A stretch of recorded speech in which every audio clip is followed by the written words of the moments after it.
หลายคู่หลายคนนั่นว่าเห็นแต่เพิ่นอยู่เป็นครอบครัวพุ่นเนาะตอนนี้ห้างเป้เพ่เพิ่นแหละเนาะเฮ้ยระวังดิเนาะแปลงเฮือนเพื่อน้องออกมายันอยู่บ่ได้กับเราเลยอยู่นี่แหละอ๋อสิได้ฮุบลูกฮุบเต้ามาอยู่นี่คือเก่าบาดนี้คล้ายๆว่าบ่อยากยุ่งยากเนาะบ่อยากยุ่งยากน้องอยากได้อยู่หั่นแต่ก็เฮาเป็นผู้หาหม่องออกมาซะเนาะมันสิเป็นแต่ได้อยู่บ่เจ้าเอ้ยเบิ่งในพี่น้องเอ้ยเนาะโมเมนต์สิพาลูกพาเมียมาส้นตากฝนอีกได้เนาะนี่พี่น้องเอ้ยเนาะมีมึงอยู่จำเป็นอยู่นี่แหละใส่เนาะคนน้อยเฮาโอ้เบิ่งหันพี่น้องไงเนาะเบิ่งอยู่เอ้ยพี่น้องไงเนาะพี่อีหล่าเพิ่น น้องยังก็น้องผ้าใส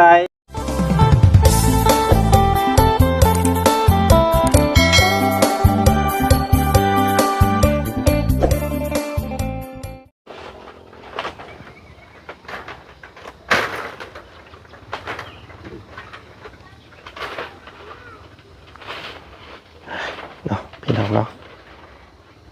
เดินหาอยู่เพื่อนเห็นแต่เมียเมื่อกี้นี่พี่น้องเลยเนาะนั่งเอาลูกอยู่เพื่อนบอกว่าผัวมาเบิ่งเพื่อนหลังเก้าพอสันพี่น้องเลยเนาะมาบัวละบัดปัดเคลียมากวดมาเบิ่งพอสันพี่น้องเลยเนาะโต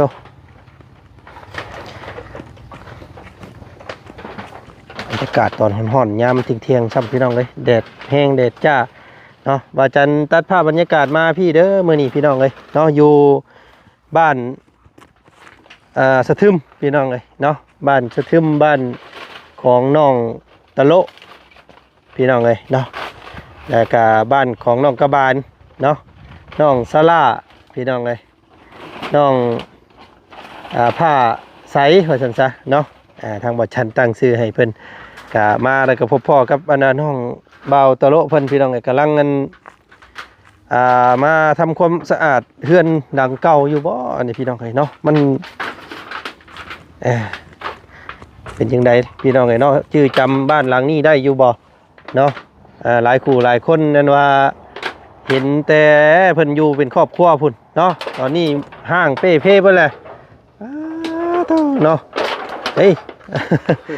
สบายดีน้องโดยกำลังเฮ็ดหยังกันนี่แปลงเฮือนกำลังสิมาแปลงโดยตายแล้วพี่น้องเนาะโอ้ระวังดิเนาะแปลงเฮือนเพื่อน้องออกมายันอยู่บ่ได้กับเราเลยอยู่นี่แหละอ๋อสิได้ฮุบลูกฮุบเต้ามาอยู่นี่คือเก่าบาดนี้พี่น้องเลยนอนจังเทื่อเพิ่นออกมาซะบ่เป็นนี่ได้เสียเพิ่นติดต่อออกมาอยู่บ่ซะน้องเจ้าน่ะปีนี้แหละโอ้จักเดือนใดแต่ว่าปีนี้โดยเอาไปว่าออกมาแล้วก็อยู่น้ำกันหั่นบ่ได้บ่เราบ่ให้อยู่ย่านเพิ่นบ่ให้อยู่เป็นน้องเจ้าเนาะโดยพี่น้องน้องมันแบบว่าเฮาคือผู้ตะเก้าผู้เป็นอ้ายแล้วว่าพี่น้องไอ้ตะเก้าเนาะมีชิดกว่าคล้ายๆว่าบ่อยากยุ่งยากเนาะบ่อยากยุ่งยากน้องอยากได้อยู่หั่นแต่ก็เฮาเป็นผู้หาหม่องออกมาซะเนาะมันสิเป็นแต่ได้อยู่บ่เจ้าเอ้ยเบิ่งในพี่น้องเอ้ยเนาะโมเมนต์สิพาลูกพาเมียมาส้นตากฝนอีกได้เนาะนี่พี่น้องเอ้ยเนาะมีมึงอยู่จำเป็นอยู่นี่แหละอยู่นำกันกันน้องบ่ให้อยู่พี่น้องเลยเนาะทางตะโลเพิ่นมันไหม้มันดอกมันฮักมันเพไปแล้วมันสิล่มได้นี่พี่น้องเลยเนาะเนาะบนเป็นตาดอกน้องเลยเนาะนี่มันโอ้ยได้เบิ่ง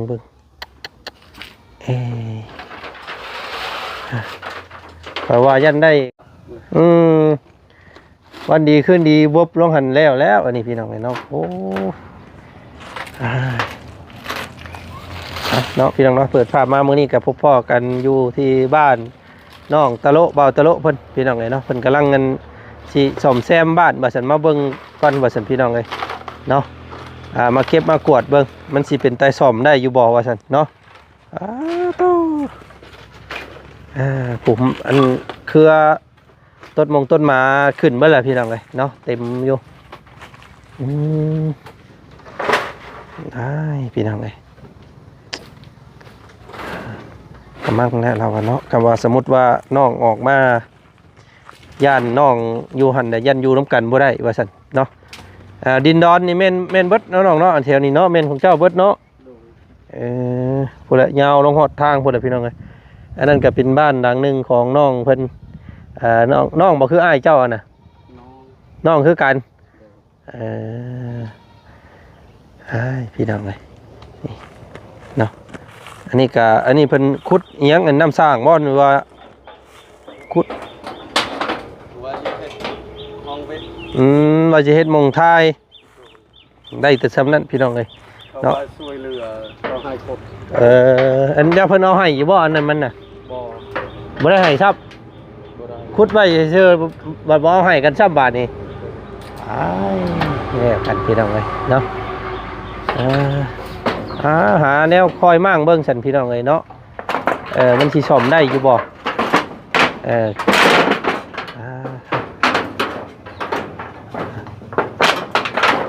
บ้านหลังนี้อันเฮาเห็นน้องกระบาลกระบาตะโลแต่แรกๆพี่น้องเลยเนาะนั่งกอดลูกอยู่กัน4พ่อแม่ลูกเนาะปัจจุบันนี้มีสมาชิกมาเพิ่มอีกผู้หนึ่งเป็น5 คนบาทนี้ควายเวลาหันพี่น้องเลยไม่ได้ดอกน้องเอ้ยอันนี้เนาะถ้าว่าสิพาลูกพาเต้ามาอยู่ก็ต้องเบิ่งให้คักกว่านี้ก่อนเด้อหายังมาปัดกวดแล้วก็สุกเสายังมันให้มันเที่ยงซะก่อนต้องได้เปลี่ยนหลังคาใหม่ก่อนเนาะบ่ได้นี่ไปเบิ่แล้วเนาะ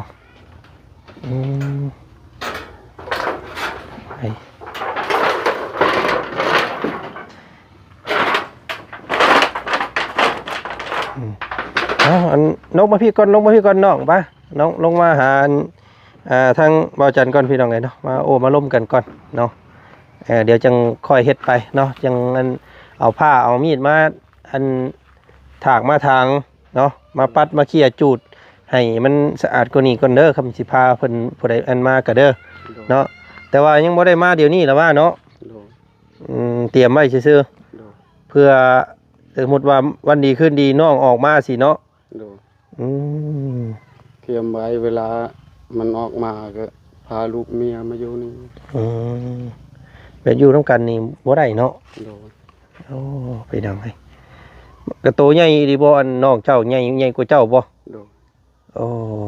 น้องหล่าบ่อันผู้เพิ่นเป็นนี่บ่แทนเฮานี่แบบติดกับเจ้านี้น้องผู้หญิงเอ้ยผู้หญิงบ่มีบ่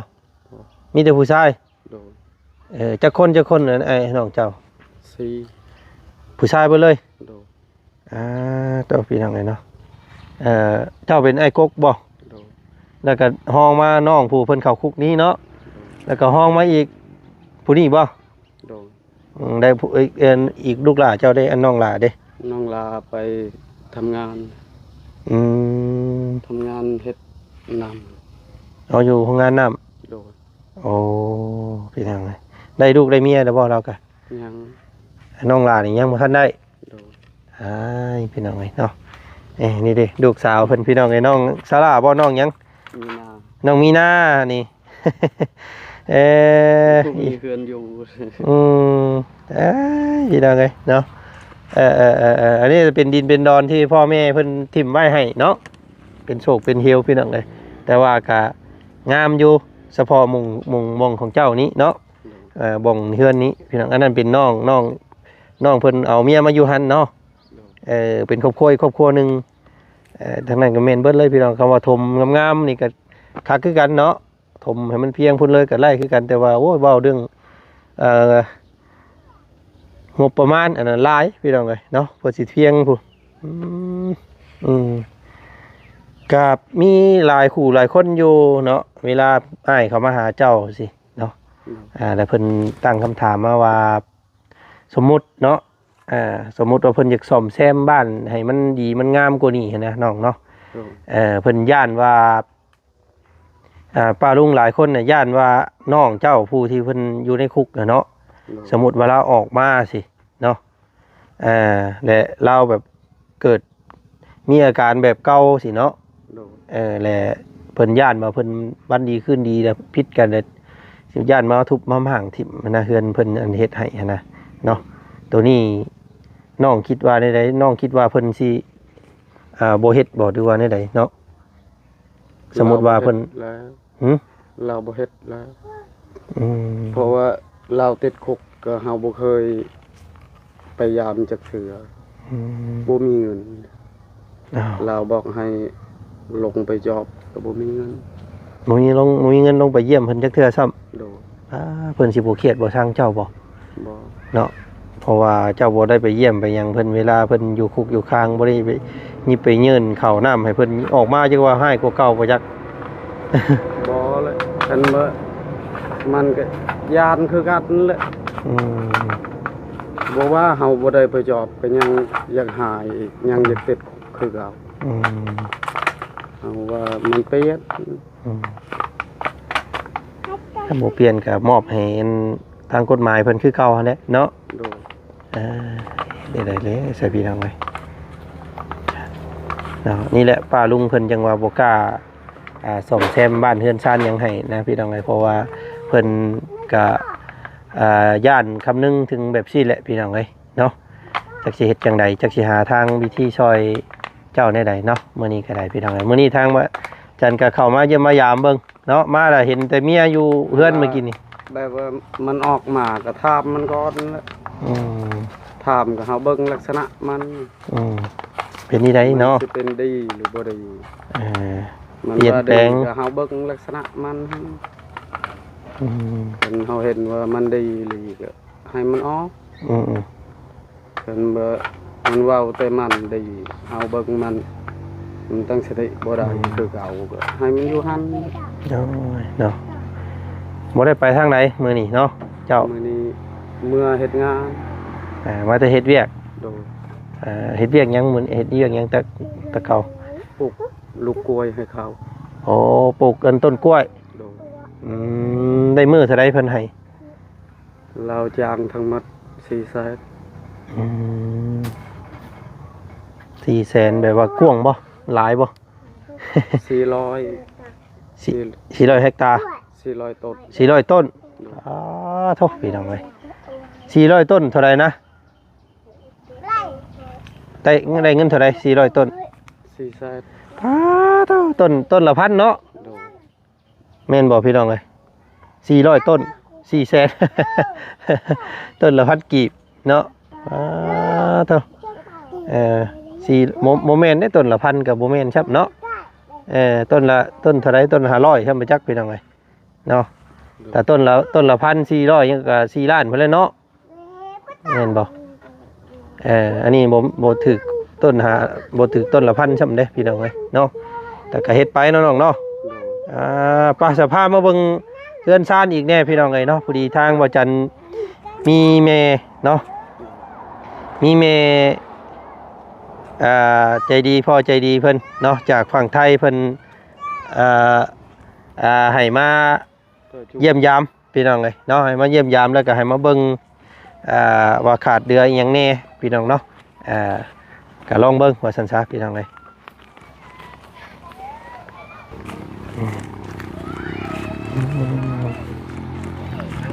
ครับน้องเพิ่นก็จักสิว่าได้พี่น้องเลยเนาะครอบครัว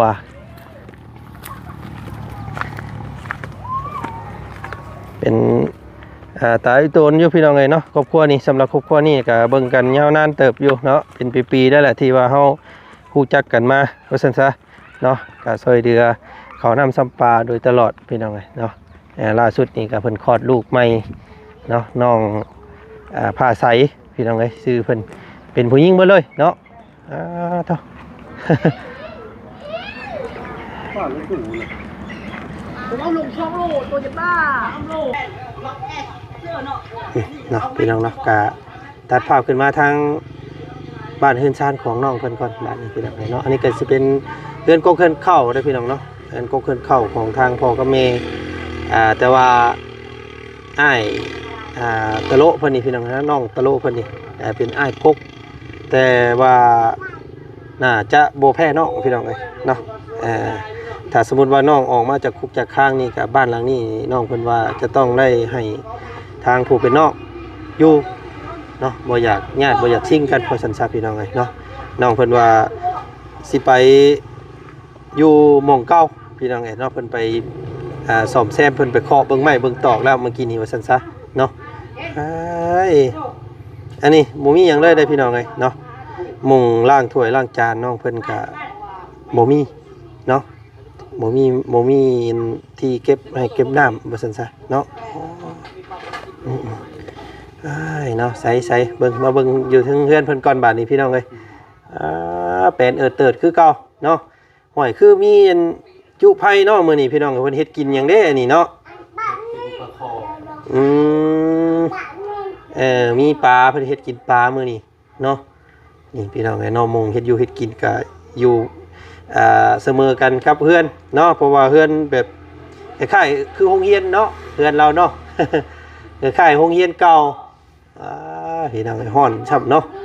เอ้าขนาดใส่เนาะคนน้อยเฮาโอ้เบิ่งหันพี่น้องไอ้เนาะเบิ่งอยู่นี่พี่น้องไอ้เนาะพี่อีหล่าเพิ่น น้องยังก็น้องผ้าใสเนาะอาจารย์ตั้งให้เพิ่นพี่น้องตะปุยอยู่นอกขาวสวยอยู่พี่น้องนอนคักนี่แท้หมู่ฮ้อนบ่เอาสบายดีน้องกระบาลเนาะสบายดีลูกสบายดีสอนลูกสบายดีนำเด้อใส่ซาร่าสบายดีลูกอันนั้นไผซะข้างหลังนะหลานมาดินน้ำเป็นยังไงเนาะกี่ว่าสิซื้ออันแนวกวบมันแหละมาให้พี่น้องเลยแต่ว่าอันเพิ่นซื้อให้แล้วเนาะทางไผก็อันมาให้อันกวบนะซื้อเพิ่นฮู้ชื่อเพิ่นบ่ชื่อเพิ่นบ่ ไปน่าจะงง เบาซื้อเบาบุญบ่แม่นบ่ เพิ่นมาหาแต่โดนเติบแล้วบ่เพิ่นเอาหยังให้แน่เพิ่นมีหยังเอาให้เจ้าแน่ ไทลา ฮะ ครับเขาลูก ข้าวลูกน้อย ครับเขา ข้าวกระสอบใหญ่นี้ป้าเพิ่นได้ข้าวกระสอบบักใหญ่หนึงพี่น้องเอ้ยบาทนี้เนาะกินได้เดือนฮอดอยู่บ่เดือนนึงฮอดบ่พี่น้องเอ้ยเนาะเป็นเติดคือเก่าแต่ว่าเสื้อมอนที่พระจันทร์เอามาให้ตะกี้กันมีเท่านั้นเนาะพี่น้องไงเนาะเพิ่นเอาปูเอาอย่างน้ำแน่เลยผ่าห่มกับเพิ่นเอาออกไปตากน้ำแน่เนาะใช้อันมุงอันผูกลูกนอนอันนี้มุงใดก็อันนั้นบ่โอ้ยพี่น้องไงใช้เบิ่งอยู่หันเบิ่งอยู่จับเบิ่งอยู่จับเจ้าจับเบิ่งอยู่แบบนี้แบบนั้นแหละเวลาเพิ่นนอนเฮ็ดไปนั่นบ่จ้าตัวพี่ทางไหนเนาะนี่ก่อยต้องแต่งอยู่สวิงน้อยเอาไม้กาดเอาแบบนั้นเนาะนี่ล่ะไอ้พี่ทางไหนเนาะนอนลูกนอนบ่มีเสื้อเนาะบ่มีเสื้อนอนเนาะเสื้อหนาๆเสื้อนุ่มๆนี่พี่น้องเอ้ยนอนกับนอนเลี้ยงกันนี่แหละเนาะพี่น้องเอ้ยระวังเหยียบอันน่ะน้องเด้อเนาะอันน่ะน้องซาร่าน้องมีนาระวังได้หันพี่น้องเลยเนาะเอามาเบิ่งรายละเอียดก่อนมื้อนี้พี่น้องเอ้ยเนาะคลิปนี้ทางเมย์เพิ่นให้งบมา 4,000 บาทเนาะเพิ่นส่งเงินมาให้ 4,000 บาทเมย์ใจดีจากฝั่งไทยพี่น้องเอ้ยเพิ่นอยู่สวิตเนาะเพิ่นไปอยู่สวิตพี่น้องเอ้ยแต่ว่าเพิ่นเป็นคนไทยเนาะเพิ่นติดต่อมาหาทางวาจันทร์ว่าซั่นเนาะ ให้เข้ามาหาทางครอบครัวของตะลุกับกระบาลพี่น้องเลยเนาะเพิ่นให้บ่จันบริหารเบิ่งว่ามันขาดเดือนอย่างแน่ในเครือเดือนเราว่าซั่นซะพี่น้องเลยอันสำคัญที่สุดนี่ก็คือข้าวได้เนาะข้าวลูกเนาะ2คนมีนากับเมษาเพิ่นนี่ยังปองหนึงพี่น้องเลยเนาะมันแตกแตกเลยโดย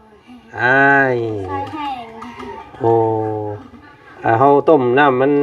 น้ำมันร้อนโพดมันแตก โดย อ้ายเนาะ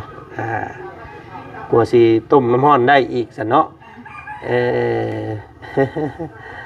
อ้ายพี่น้องเอ้ยลำบากเนาะกระบาบลูกๆนี่แหละพี่น้องเอ้ยเนาะยังบ่ทันได้ซื้อยาคุมมาให้เมียบ่ยังอยู่เสียพี่น้องไอ้แล้วสักหน่อยสิออกมาอีกเนาะน้องเมษาเพิ่นนี่ เนาะน้องผ้าใสเนาะน้องมีนาเนาะมีนากับเอียงเกาะซาร่าเน่นบ่น้องซาร่าน้องมีนาแล้วก็ผ้าใสเนาะคลองกันอยู่พี่น้องไอ้3คนเนาะคลองพอดีงามเลยซ้ำนี่พี่น้องเห็นลูกเนาะ3คนมีอีกนี่ก็โอ้บ่ได้ไปทางไหนแล้วเจ้าเนาะแพงแต่20,000ไอ้ซื้อมาให้เพิ่นเด้ออย่าคุ้ม ว่าจันบ่ได้ซื้อติดตัวไว้พี่น้องเอ้ยเนาะมาแล้วก็กินก่อนนอนคู่มื้อกินเวลาเก่านั่นแหละเฮาสิเข้านอนเทื่อใดเฮาก็กินบ่ให้ลืมเนาะก็บ่มีลูกบัดเคยกินอยู่บ่บ่เคยเนาะ มีแต่ทางเดียวนั่นแหละพี่น้องไอ้เนาะเฮาบ่อยากมีลูกเฮาต้องซื้ออย่าคุ้มเอาเนาะนอนแองแม่งโยเนาะโอ้เนาะมันต้องมีอูแขนพี่น้องไอ้เนาะเบิ่งก่อนเด้อทางนี้เพิ่นบอกอยู่ว่าให้ซื้ออูแน่เนาะแขนมีเชือกอยู่บ่ตะโลมีบ่เชือกผูกใส่อันนี้แล้วก็ผูกใส่หั่นเนาะก่อยเวลาเพิ่นนอนเด้อเนาะหาเสือกอันนั้นเอาเสือก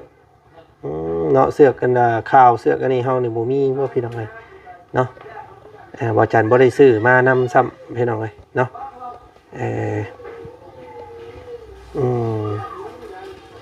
สั่นเอาเนาะบ่จันเข้ามาเบิ่งรายละเอียดก่อนคลิปนี้พี่น้องเอ้ยเดี๋ยวบ่จันออกไปหาซื้อข้าวของก่อนเด้อเนาะว่าสิได้อย่างแน่งบใน 4,000 บาทพี่น้องเอ้ยเนาะหลักๆนี่ก็คือสิมีที่นอนเนาะแล้วเครื่องอยู่ของกิน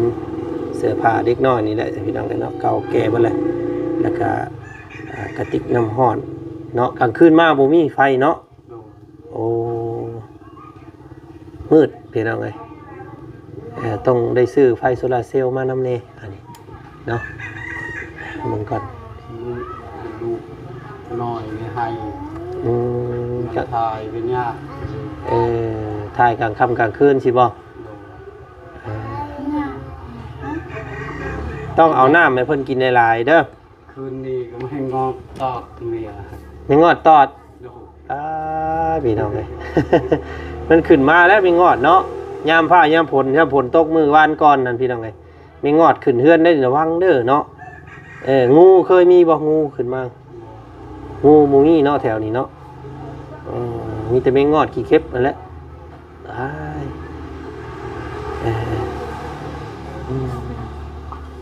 จังไดสันพี่น้องเลยเอาน้ำหยดใส่ปากเพิ่นเลยอันลูกมันจังทายง่ายเนาะเพิ่นจังบ่ให้เวลาทายพี่น้องเลยเนาะโอเคซะพี่น้องเลยคลิปนี้ทางบ่จันมาเบิ่งแนวขาดเกินเพิ่นก่อนเนาะแต่ว่าเข้านี่ต้องได้ซื้ออีกอยู่แล้วเข้าเนาะเศร้าซื้อนี่เท่าไรก็นี่อันเพิ่นซื้อให้บ่ทางบาบุญเพิ่นซื้อให้พี่น้องนี่เพิ่นได้อันเพิ่นกำลังกินแล้วเนาะนี่กำลัง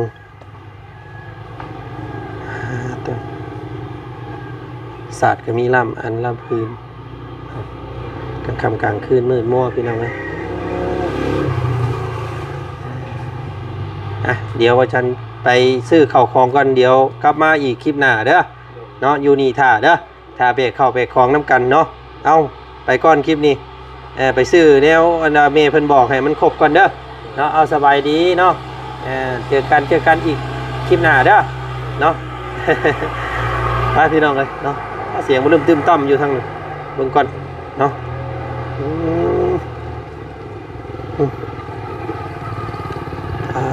โตบ้านอันนั้นเลยพี่น้องเนาะในบ้านสะทึมเนาะทางเข้าบ้านนั่นนะกระตูพี่น้องเลยเนาะนี่วิวทิวทัศน์ทางบ้านเพื่อนเนาะเจอกันคลิปหน้าแล้วกันพี่น้องเนาะคลิปนี้ทักทายสบายดีสำนีก่อนเดี๋ยวเจอกันพี่น้องเลย